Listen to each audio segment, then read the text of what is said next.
Thank you very much, Arlo. Thank you very much for having me here and for your wonderful introduction. And I wish that every night before I went to sleep, I would just have someone say wonderful things about me, and then I would sleep well.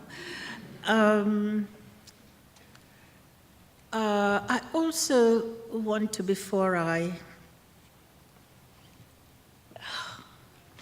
don't know how to use this really, you'll see. I want to thank you all for being interested in writing by people like me from these small islands that when most of them, when Columbus was first on his first voyage, or his second voyage, just passed by. And as he passed by, he would give them a name, mostly a name that reminded him of where he was from, so that St. Kitts looks like the myth of St. Christopher, in his mind, looks like the myth of St. Christopher carrying the child Christ across a raging storm. That's why it's called St. Kitts, it's St. Christopher. Dominica, because he came across it on a Sunday, and so on and so on. So we are sort of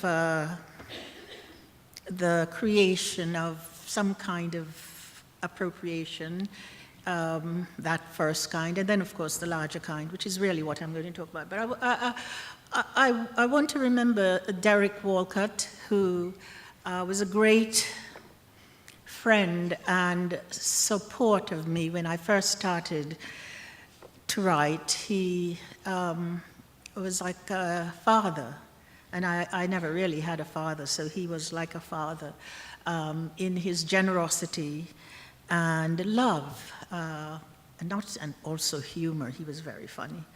I remember when I first met him, he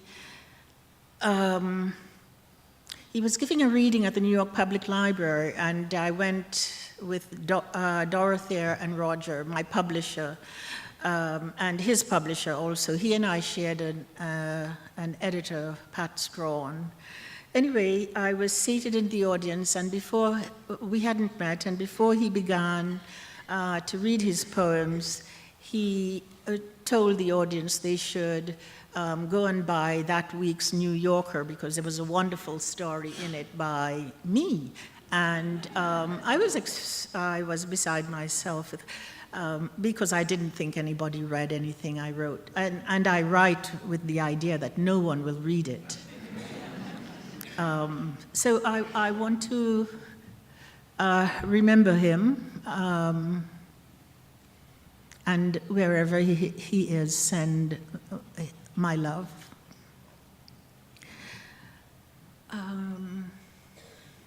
So when Arlo asked me to do this, I said, yeah, I always say yes, and then I think, wow, what have I done? I shouldn't do this. So I said, oh, well, yes, I'll do this. And we talked about subjects I might bring up. I might, yes, talk about.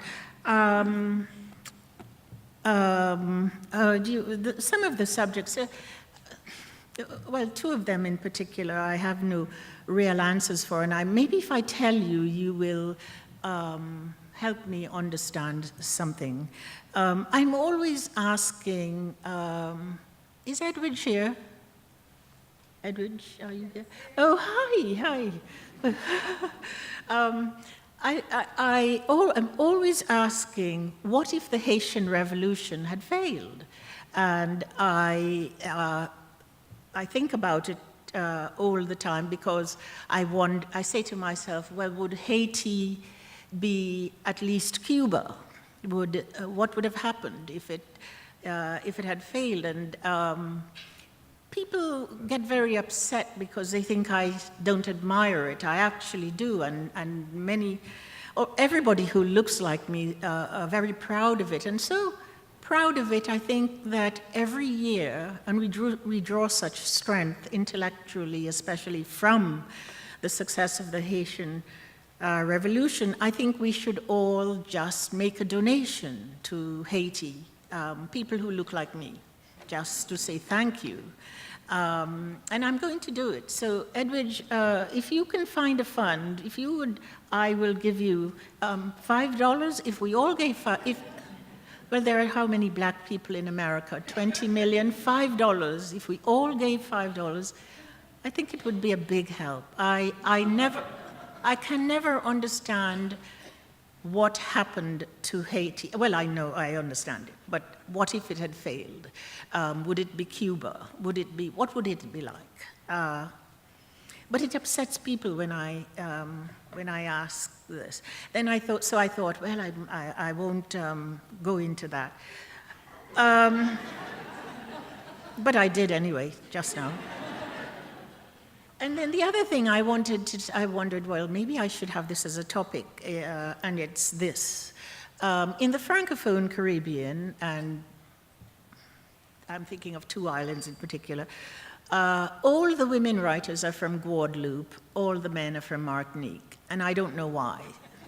So I wondered if I should explore that and talk about it. But then something else overtook me. And so I decided to perhaps talk about the issue that is in all our minds, appropriation of other people's things. And it's not on everybody's mind, but it's on the mind of someone who looks like me.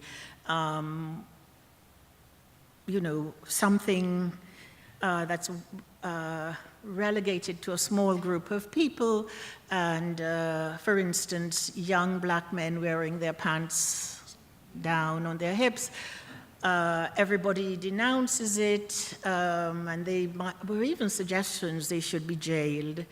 And now everybody wears, or the shirts outside, Untuck It. There's a brand of shirt you wear called Untuck It. But all of these things that people who look like me do first criminalized, and then somebody else makes a fortune from it. So I thought I would talk about that. And I don't mind, I should tell you. Well, you'll see why I don't mind. I thought I would talk about this painting that was very controversial. It's supposed to be a painting of Emmett Till, who was murdered in a small town in Mississippi, and his mother. So that's the painting. Let me see if that's him. Isn't he beautiful? That's him. And that's his mother. And his mother wanted everybody to see what had happened to her son, and she had an open casket. And there she is, that's her. So I think I'll leave that up while I talk about this. So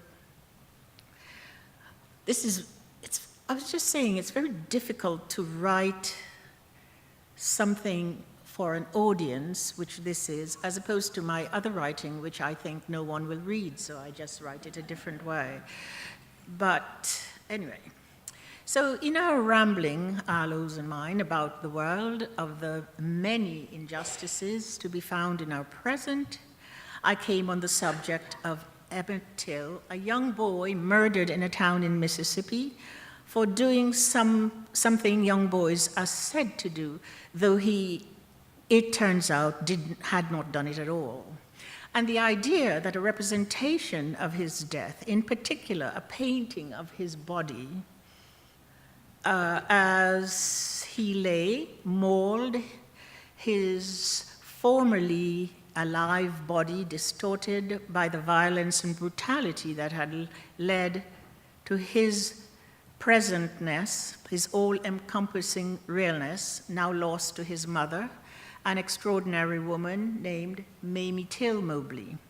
that the representation of his body publicly displayed in a coffin for all in the world who was interested to see it, and when this presentation of Mrs. Stills Mobley's son martyrdom was presented by a painter, people who had not ever, as far as I can determine, found the image of her son, her dearest, darling Emmett,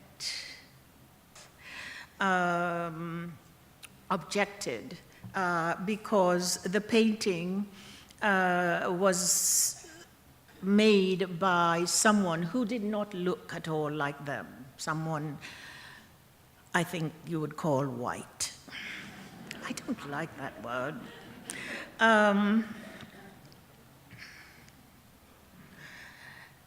As far as I can tell, Mrs. Mobley, Till Mobley wanted the whole world to see the loss of her precious son, that between the two of them, one alive, the other not so, was a bridge, and below that bridge, a chasm. And bridge and chasm made them one. They were inseparable. She forced the world to see him dead and to see her alive. To see the body of Emmett Till is to see his mother. To see his mother is to see him. Her grief and her loss stands stark, naked for everyone to see, and also for anyone who sees them to not forget his mother's grief, her son's suffering. And so there it is, mother and son come up every once in a while in a commemoration, in a book or a conversation, but on the whole, this is forgotten. This event gets lost in history. I'm ignorant of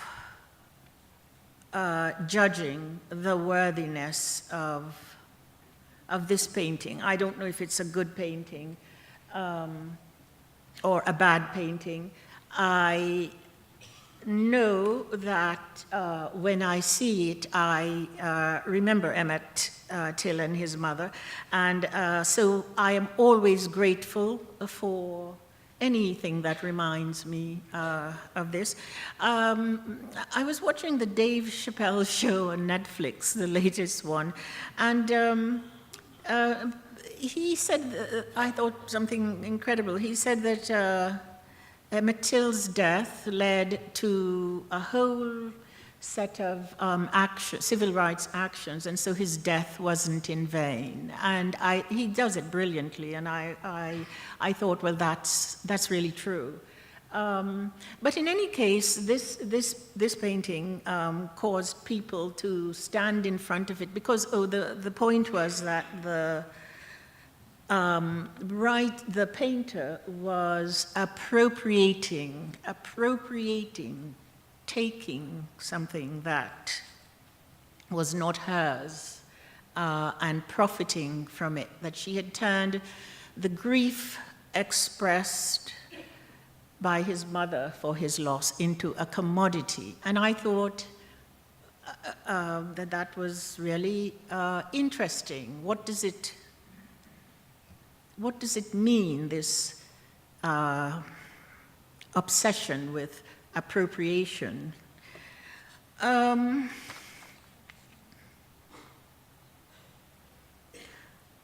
What could be so wrong with anyone in the world, an artist, say? What could be so wrong with such a person, thinking of the young, beautiful boy, Emmett, murdered, his mother's grief, a grief that any woman who has had a child can identify with? What could be so wrong with anyone, anywhere in the world, paying tribute of one kind or another to them? Mother and son, alive and dead, yet locked in an eternal, unbreakable embrace of grief. Is it really possible to commodify human pain, grief, despair?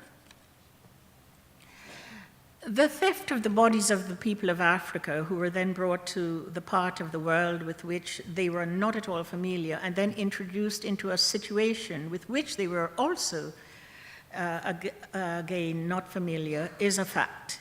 It is in that moment that the reality of appropriation begins. That moment of appropriation, as we are thinking of it right now, begins. It is in that moment that commodifying the physical body and the spiritual being of the African in the New World begins. And I think of this passage, now I come to, Harriet Jacobs. I think of this passage from her autobiography, Incidents in the Life of a Slave Girl. It's an extraordinary book. But this is how it begins. The first sentence, she writes, "I was born a slave, but I never knew it till 6 years of happy childhood had passed away." Those words are the beginning of a long paragraph in a very long book that give in artful literary detail that almost undermines its own narrative, years of suffering, not only by the author herself, though naturally it can only be about the author herself, for it is her own account of her sufferings and sorrows, but also of her grandmother's, this particular singular person who seems to have no name. Jacob never gives her grandmother a name. She never calls her by her name. She's always her grandmother. Of this grandmother, who seems to be a foundation of her personality, she writes this about the grandmother. She became an indispensable personage in the household, officiating in all capacities from cook and wet nurse to seamstress. She was much praised for her cooking, and her nice crackers became so famous in the neighborhood that many people were desirous of obtaining them. In consequence of numerous requests of this kind, she asked permission of her mistress to bake crackers at night after all the household work was done, and she obtained leave to do it, provided she would clothe herself and her children from the profits. Upon these terms, after working hard all day for her mistress, she began her midnight bakings, assisted by her 2 oldest children. There are 2 passages in slave narratives, 2 different slave narratives that always make me amazed. That's one of them. The other is Frederick Douglass describing a garden in his master's plantation, a garden that was so beautiful, people would come from all around to see it. The garden was this amazing thing. It had in it apples and oranges. Apples and oranges grows in that garden. It's Edenic. He's retelling the story of Eden. And the slaves who were always very hungry, would steal the fruits. And the master was very upset, and to find out who was stealing the fruits, he painted the rim of the garden with tar, and any slave found with tar was beaten because they had gone into the garden. That's a passage. These 2 passages to me give me an idea of the existential attempt, the attempt to kill a person, to obliterate a person in this existential way. Because here's the thing about the midnight bakings. This grandmother had to do all her work, and then she should go to sleep.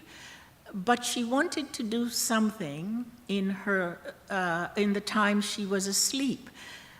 To do that thing that would be a benefit to her, she had to ask permission. A slave had to ask permission to do something when you are asleep.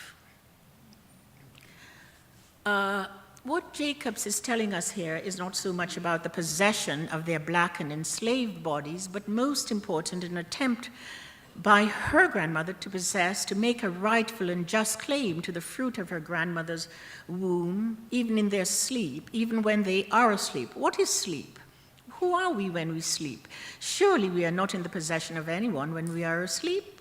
We cannot be made to do anything when we are asleep. We dream when we are asleep. We might run across meadows when we are asleep. We might cross the Ohio River and make our way to Canada when we are asleep.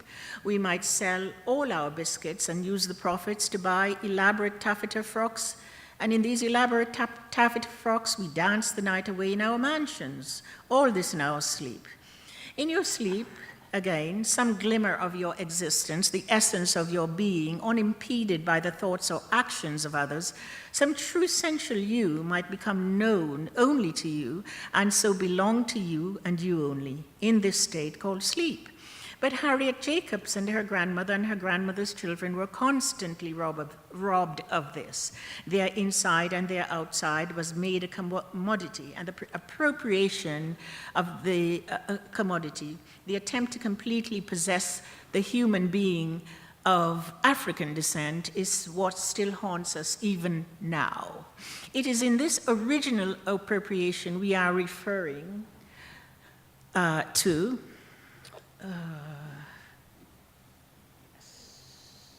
Yes, I like this one better. It is this original appropriation we are referring to, this first theft, this first unspeakable theft, for which there has not been much acknowledgement, for which there has been no apology, and for which there has been no compensation of any kind.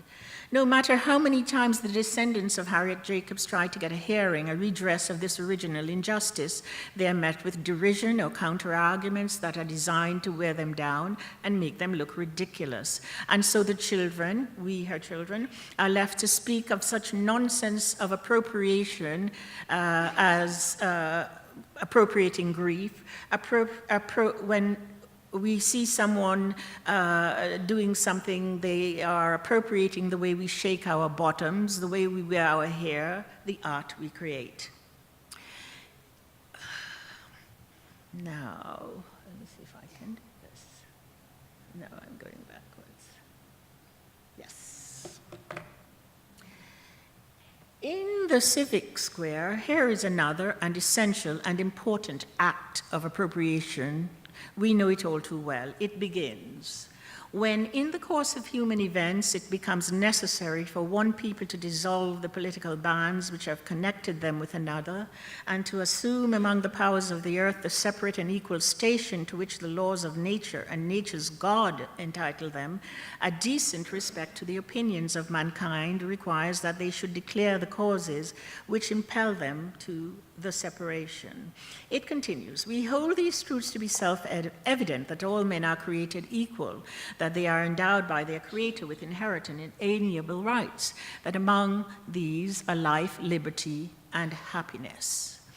The document goes on in a detail accusing the King of England of waging cruel war against human nature itself, violating its most sacred rights of liberty in the persons of a distant people who never offended him, captivating and carrying them into slavery in another hemisphere, and to incur miserable death in their transportation thither. This piratical warfare, says this incredible free man, the opprobrium of infidel powers, and the word infidel is capitalized, is the warfare of the Christian King of Great Britain, determined to keep open a market where men should be bought and sold. He has prostituted for suppressing every legislated attempt to prohibit or restrain this execrable commerce. And it goes on in this way, accusing the king of violation of rights, of their rights. The king, of course, must have been perplexed. He never visited the colonies, and in any case, he thought that these people were free people. They were his subjects. The slaves were something else. But when you read the document, that is the Declaration of Independence, it is, you see that? It is these people, it is the experience of these people that he draws on, that is being drawn on. The appropriation of this suffering is, and this debasement is what he's thinking. And to my view, the Declaration of Independence is one of the first examples of appropriation of white people, if we must, appropriating the situation of black people, slaves, Africans, and making a case for themselves. When you read this document, you think that the people who wrote it are these people. But they're not. It's not written by these people. It's written by these people. So to go back to that document known to us as the Declaration of Independence, the sentiments expressed in it, to whom do they belong? Do they belong to Thomas Jefferson, George Wythe, Arthur Middleton, Thomas Lynch, Button Gwyneth, Lyman Hall, or are they actually a real illustration of the real life of Harriet Jacobs and her grandmother and all her other relatives who were slaves? Life, liberty, and the pursuit of happiness. Life and liberty is clear-cut. There's no mystery there. But the pursuit of happiness, what is that? Let me go back to the sleep issue. Could happiness be a night in which you're uninterrupted sleep, in which you have uninterrupted sleep that night, not because you've decided not to make biscuits? Or could happiness be a night in which you dream of what kinds of biscuits you will make and choose the people you might sell them to, and then make plans for the pleasure you will seek out with your profit from making and selling your biscuits? What is happiness? This document has no definition for it, but the word itself, included in a political document, tells you the physical and emotional position of its signers. They were free men. A slave's first thoughts are of freedom. A free people's first thoughts are their well-being, in which they find happiness. When the enslaved people of Haiti revolted and miraculously freed themselves, they too had a declaration of independence, and it begins like this. Citizens, it is not enough to have expelled the barbarians who have bloodied our land for 2 centuries. It is not enough to have restrained those ever-evolving factions that one after another mocked the specter of liberty and France dangled before you. We must, with one last act of national authority, forever assure the empire of liberty in the country of our birth.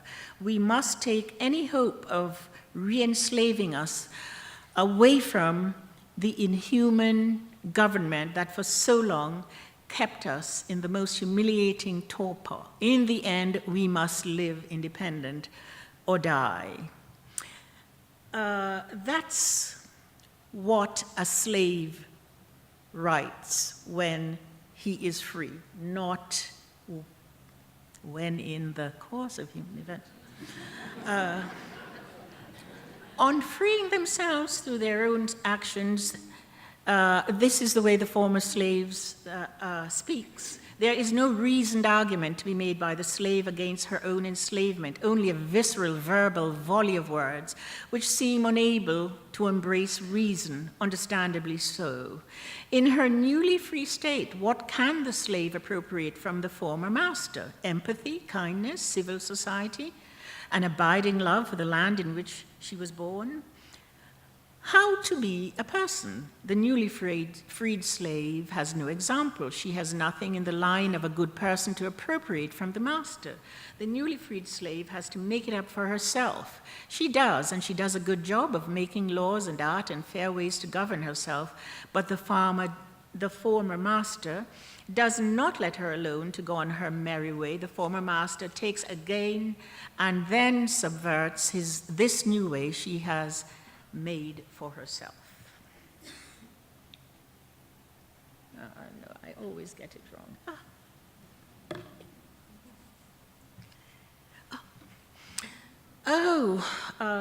This is a picture of Charlotte Bronte. And let me tell you of my appropriation of Charlotte Bronte. In the treasure box that has been my childhood, I take out and display this to you. For all sorts of reasons which I have written about in a respectful and profound way and talked about in an anecdotal way, I was the sort of child in the classroom that gave my poor teachers a furrowed brow.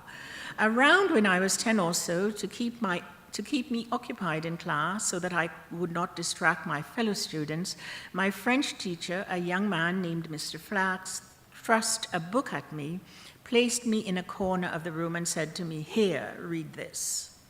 The book was Jane Eyre and the author was Charlotte Bronte. I read this book not all at once, sitting in the corner of my schoolroom, but over a short period of time. I had a reputation, certainly with my mother, as a sort of person who loved to read books, and so at that time no one interfered with my obsession at all. I read this book and it had a little information on the back, in the back cover about the author. The idea that I might be an author myself was like a childish wish to be a princess or some other personage in a pathetic imagination. I learned from the brief biography printed on the back that this woman, Charlotte Bronte, had lived in Belgium, and while there she suffered from lack of money, heat, she was poorly dressed. In becoming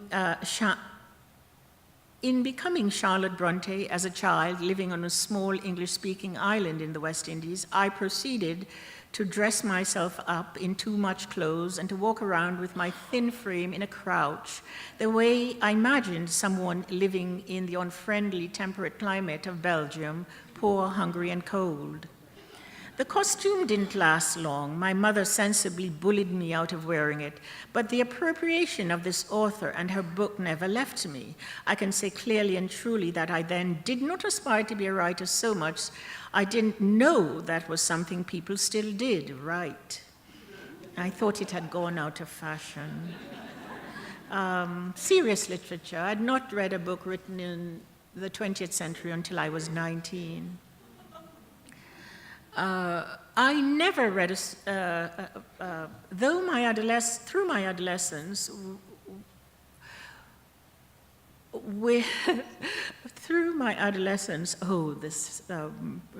typing, where I metamorphosed into a long, thin, gangly monster with a face covered with tiny pustules, the tips of which had a black point, like a full stop someone had taken great pains to adorn my face. I was miserable in a way I have not known since, but the figure of that woman in somewhere Belgium, though in truth anything became a comfort, was not something I quite understood, for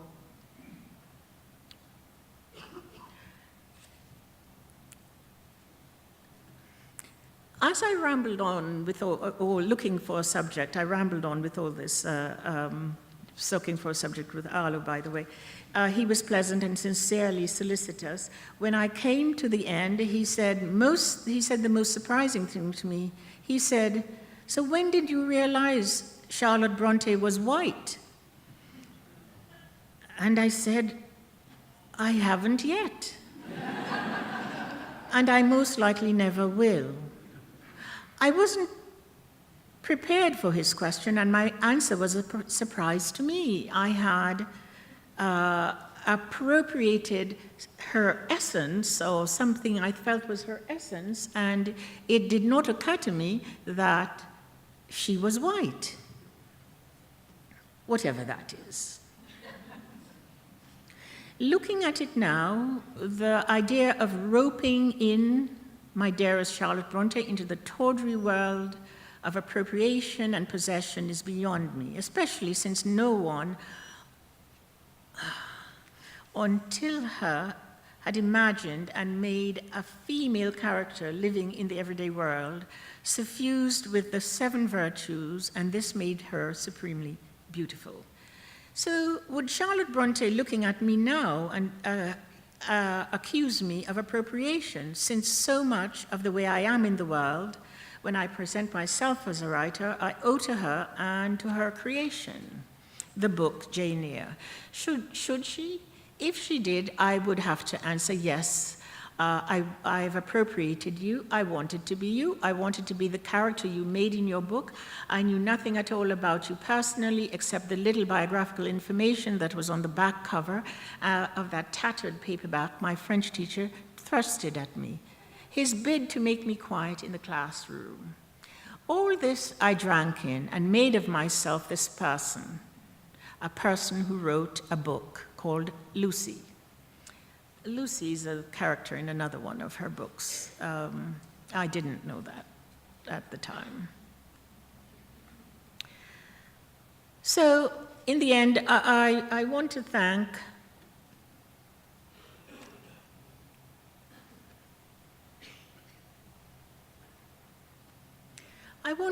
Dana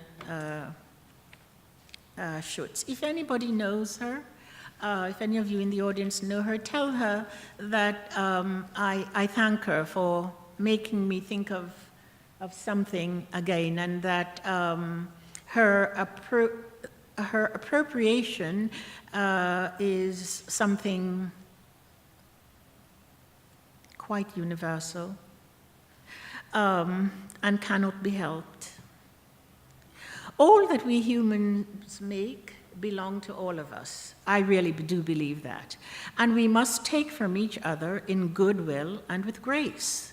The only thing we must never, ever take from each other is freedom.